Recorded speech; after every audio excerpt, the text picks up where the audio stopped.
Makiigan, 24 na araw na lang, Pasko na, at habang papalapit ang araw ng Pasko, lalo pong bumibigat ang trapiko. Kaya para maibsan ang traffic, magbubukas ang MMDA ng mga alternatibong ruta at muling ipapatupad ang truck ban sa Roas Boulevard.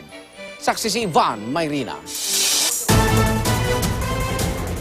Sa inaasahang pagdating ng maraming balikbayan ngayong Kapaskuhan o pagbiyahe naman ng mga makikipag-reunion sa malalayong probinsya, mapupuno na naman ng mga ngiti at yakap ang mga terminal ng NAIA.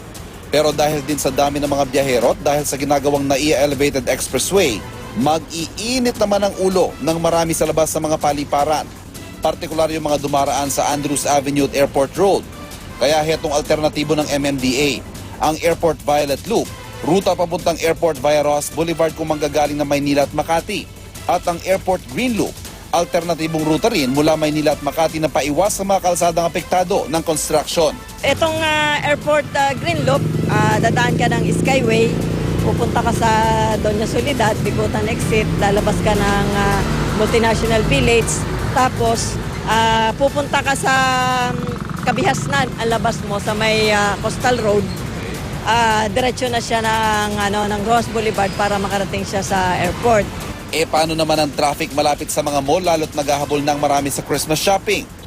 Kahit pa sinabi noong una na mawawala ang Christmas lanes, may ilalabas din daw na alternatibong ruta para iwasan yan. Gayon din ang mga matraffic na kalsada malapit sa mga simbahan. Yan ang Christmas loops na bukas daw i-anunsyo. Para bawas traffic naman sa Rojas Boulevard, magkakatrack ban na sa bahagi nito mula P. Burgos hanggang Coastal simula sa Miyerkules, December 3. At tatagal ito ng 6 na buwan. Sasakupin ang pista ng Nazareno at pagbisita ni Pope Francis sa Enero. Ikinagulat ito ng grupo ng mga trucker at ngayon pa lang, kinukwestiyon na nila ito. Dati naman talaga nawala yung Roas Boulevard, dinagdag lang natin eh. Yun namang ibang nakapaloob dyan na mga ruta, mga 24 hours yan. 24 hours, walang truck regulation. Ang alam namin, dapat umiiwas muna from any activity na makakadagdag doon sa port congestion. Yung Roas Boulevard ay isa sa mga main conduits papunta sa south. Malaking bagay sana sa amin yung walang truck ban. Bakit? Para hindi naman masyado abala sa trabaho.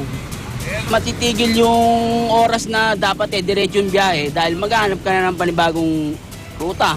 Makaka-traffic ka pa rin sa ibang kalsada niyan, dadagdag ka rin. Ako si Ivan Mayrina, ang inyong saksi.